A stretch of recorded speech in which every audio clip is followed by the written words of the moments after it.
We get to interview him tonight, as I said Yeah. before. Let me see if I've got my notes here. Where are my notes? I know I saved them somewhere. Somewhere right Indeed. there. I thought you were going to go with Over the Rainbow, but No. whatever. I really can't sing. I've kind of lost my voice, in case you hadn't noticed. So. Okay. No, Which is impressive, considering you've been talking this whole time. It's not my voice, really. It's kind of like this deeper... This this husk of a thing. Yeah. But Yeah. anyway. So apparently, Will Sliney takes part in Eclectic Mix, which is a sketch blog featuring a group of Irish professional comics artists. Please stop texting me. Turn the sound off then. Make me.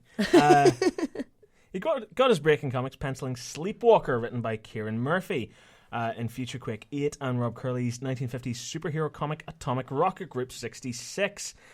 So he's definitely had one heck of a career. He's currently working... what's he working on? Because he's working on Fearless Defenders, I believe, at the start of this year. What's he working on now? He's just announced he'll be penciling Knights of Pendragon for Marvel as part of the 20-year anniversary of Marvel UK in 2014. Mm-hmm. Does that ring any bells for you at all? Not really. No, me neither. Boy, this interview is going to be really interesting. No, we'll learn lots. It'll be fine. It'll be educational for you and I. Never mind the audience. Yes, it will. According to Marc, we've both met Will. Have we? When? I'm guessing Dice. He didn't say. No. Dice? He just said... I wasn't at Dice. I was at Dice. Maybe he met you at Heroes and Legends? Maybe. Who knows? Maybe. Boy, this is in danger of getting awkward very maybe quickly. If we saw his face, we'll just go, oh yeah, you're awesome. We remember you. Yeah, but the thing is, it's not the man that I'm not familiar with, Marc. It's the work. The work. It's the body of work, you know? It's not the body, it's the body of work.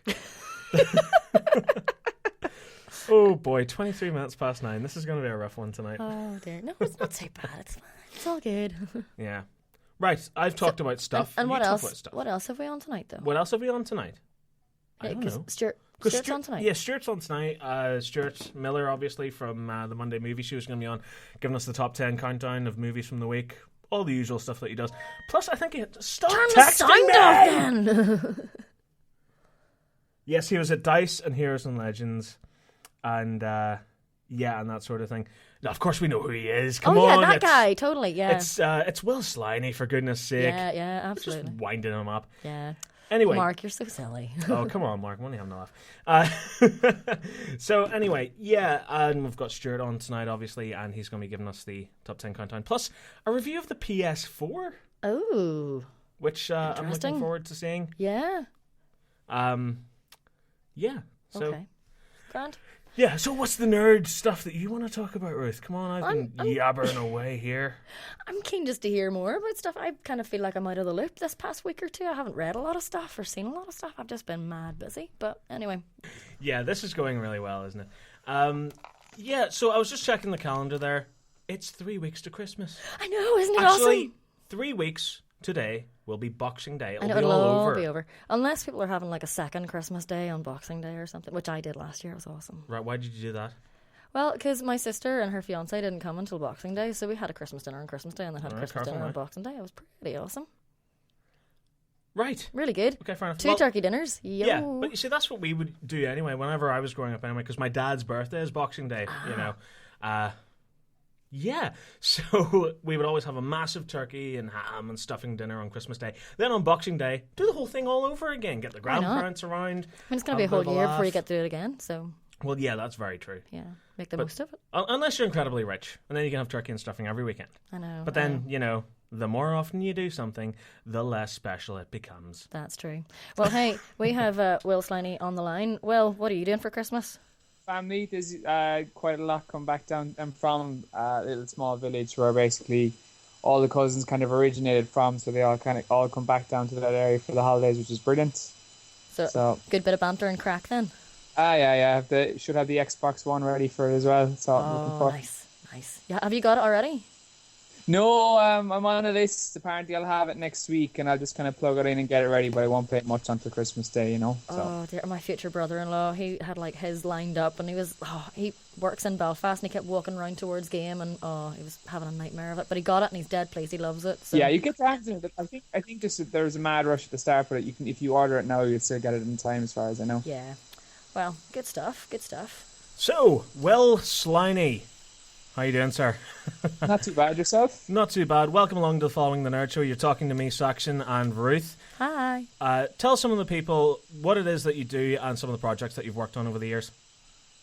So there's been a few now, I suppose. A comic book artist, like you said. At the moment, I'm working for Marvel, and I just finished up a year-long series with them called The Fearless Defenders. And the next couple of books I have coming out is I have an issue of Spider-Man Team-Up coming out in 2 weeks, I think it is. And after that, I'll be doing The Knights of Pendragon. Before that, I've worked on Farscape, Star Wars, and a couple other things. Yeah, because one of the things you worked on was a series called MacGyver. Yeah, that as well, yeah. Yeah, that was good fun. I'm actually doing a small bit more with those guys at the moment as well. Maybe not for comics, but I did a 5-issue comic series of MacGyver with Tony Lee. It was good fun, and he's left as well. He was the original creator of MacGyver, so that was cool. Cool, and obviously working on MacGyver, in comparison to things like Fearless Defenders and Superior Spider-Man, it would be classed as more of a smaller comic. What is the kind of main difference between working on a project like MacGyver and then going on to work on things like Fearless Defenders and Spider-Man? There's huge differences. We didn't even really have an editor with MacGyver. It was up to it was the team amongst ourselves that was kind of putting everything together, you know. But MacGyver was kind of a rare case because we were doing a book directly with the creator of the show, so you know obviously it was very important to stay true to his vision of the character, even though you know things obviously had to kind of change and update from the TV series. So it was kind of its own little beast itself, like the book. Like the stuff then from Marvel, then would be totally different. It'd be a lot more similar to some of the other books I've worked on over the years, where you know you're dealing with a company and kind of obviously following their rules, but you know you're working in your own kind of way then as well. Yeah, because I'm guessing working on a project like Spider-Man, you know, you've got some creative license there. You know, you can draw your own interpretation of Spider-Man. But when it comes to things like MacGyver, were there a lot of restrictions? Was there a certain way the character had to look specifically? I would actually put it the other way around, like, because there's like Spider-Man's been around for so long, like I can't really come in and you know change his character or his costume and stuff like that. Whereas for MacGyver, basically, I had to redesign him to have a new look for, you know, for now. And like we weren't allowed to use the likeness of Richard Dean Anderson either, so he had to be completely created from the ground up. I see. Now, working on Fearless Defenders, there was a character, you know, visually that you could create and sort of bring visual life to, which was Ren Kimura, who's a dancer who's basically her fingers turn into steel ribbons. Yeah. How much say did you get in the overall design of that character? Pretty much all of it, actually. It was the writer, Colin Bond. It was his idea to look into the Olympic ribbon dancing as a kind of for her power set, which is very visual and very, very cool. And obviously, like, her backstory is written, so you know I knew what her origin is and where she kind of comes from. But then it was completely up to me to design her. So basically what I would do then is just draw a couple of different versions of her, and I sent it off to Marvel, and we kind of like went back and forth in a few things, and that's how you kind of come up with the character. Then once everyone's happy, then you kind of sign off it, and that creating a character sheet then, and that's where all future artists that draw her will have to work from. Yeah. Was there a lot of research on your part for coming up with her character? Like you were talking about the Olympic ribbons and stuff there. Were there any, you know, major... It was funny actually when I was sent the brief. It was basically like her whole visual thing does come around from dance, and the writer is a bit of a dance movie nut. So he kind of sent me just asked me, he didn't demand it like, but I had to go and watch Just Dance and Stomp the Yard, all those wonderful movies, just to kind of get the movement of a dancer down, you know. Yeah, and it must be so hard to try and convey something as graceful as that form of dance, you know, in the panel of a comic book. You know, how do you interpret that on the page? Well, that was kind of one of the cool things about those ribbons, is that what you can do is they can show an awful lot of movement on the page. So, you know, like you can really make the viewer of the page, we can make their eye go all the ways around as if are the ribbons, which can give a nice twirling movement. So even though you're obviously, catching her at one moment in time of a dance move, you can kind of see where she was before, where the backhand ribbons are, and where she's about to go with the forward hand. So that kind of helps an awful lot. And that was one of the things with those ribbons that I did think was very, very unique for a character skill set. So I do think that'll stand to that character, and that'll help her kind of stay alive in the Marvel Universe, because artists will want to draw her because she brings that to every page that you do. Indeed. Now, as you said there, you're going to be penciling Knights of Pendragon. Am I pronouncing that correctly? Yeah. Yeah, I think so. Yeah, you're going to be penciling that for Marvel as part of the 20-year anniversary of Marvel UK in the 2014 event series Revolutionary War, working alongside Rob Williams, obviously. Have you read any Marvel UK previously, or is this your first foray into the characters? I hadn't before this gig kind of started circulating, and that's when I went back into it. It's funny because on the other side, like a good friend of mine, Nick Roach, he's been given the Death's Head book, and he's just a massive Death's Head fan. It really kind of suited him. But for me, there just wasn't comic shops around where I was from at the time, so I never really got any of the Marvel UK stuff. It was only when Panini started reprinting Marvel books that I was able to get my hands on comics. So I kind of came in around the time of the Clone Saga, which would have been a little bit after the Marvel UK comics. Which of the Knights of Pendragon would you say is your favourite so far?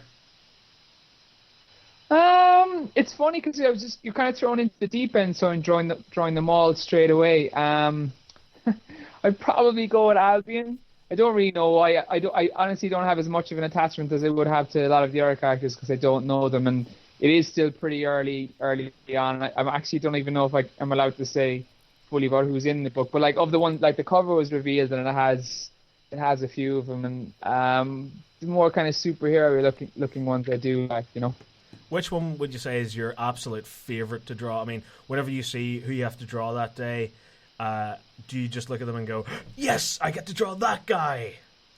From any of the Marvel characters? Yeah, well, Knights of Pendragon or anything really. Oh, I'm not too attached to them, so I don't really, not really jumping around the room drawing those guys. I say, like, obviously it's cool to do, but so far probably the most fun one to draw is Albion. So fair enough. Is there any particular reason why?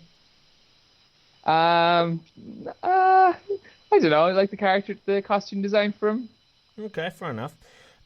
Which Marvel character, now this is obviously overall, which Marvel character would you like to redesign the most? Which one do you look at and go, it's good, but I could use a few changes here and there? That's a good question, because some of them have been redesigned so many times then as well, and like you kind of tend to see that the costumes that stick and that don't change too much tend to be the really, really good ones. Like I do like what they've just done with Wolverine, the way they've brought in a kind of a samurai element to his costume. Yes. I'd have to think about that. Like I do like the Spider-Man characters. Maybe some of the rogues, some of the villains I'd like to have a go at redesigning, like maybe the Green Goblin or the Hobgoblin or those guys, because some of those costumes, they were kind of updated before, and then they kind of have gone back to the original ones, and I think they could do with a few little tweaks. Yeah. What would your ideal vision then of the Green Goblin or the Hobgoblin be? Like what specifically do you think's missing from their design that you'd like to come in and add? Just I'm never quite sure. Let's say I'm never quite sure how his mask actually works. Right. The Green Goblin. Do you know what I mean? Yeah, because sometimes it's kind of like it's got facial expressions, but sometimes it's just like an Iron Man mask. More definition. Pardon? Sometimes it's got facial expressions, and sometimes it's it's kind of like Iron Man's mask. It's a stationary bit of kit. Like the way it's kind of did in the movies as well. So maybe with a bit more kind of thought behind that and how it actually gets worn, and you kind of see him putting it on, so you know exactly how the mechanics of it work. Something like that, and maybe kind of bring in a bit more kind of military things to his costume as well, because all of the tech that Osborn has at his disposal. But maybe those kind of things, like you always kind of have to go back to the core of the character. It's not just about designing something that looks cool. Like you want to bring in something from their past or something from their personality in there as well. Very true. Now, obviously, you're a big Spider-Man fan, and you've worked on Spider-Man as well. Have you seen the new trailer for Amazing Spider-Man 2? did, and I'm thrilled with it. I think it looks exactly what a Spider-Man movie should look like. Just tons of